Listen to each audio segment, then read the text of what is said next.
Hai să începem un pic de la originile Decathlon cumva.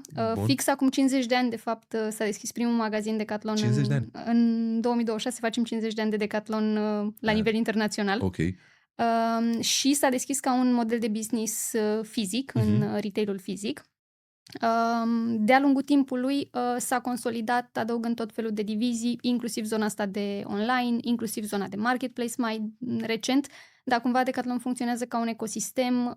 Avem zonă de retail fizic, retail online, logistică și inclusiv o parte de producție. Ok. Și atunci, da, e uneori poate provocator, să zicem, să le gestionezi pe toate în același timp. Da, ăsta e challenge-ul și frumusețea unui ecosistem cumva. Și ca să revin la ce spuneai tu, retail-ul fizic, bineînțeles, a fost și continuă să fie baza Ok. business-ului cumva. Da, s-a simțit pandemia, desigur, pentru că în momentul respectiv restricțiile au închis cumva magazinele și atunci s-a văzut o creștere în online.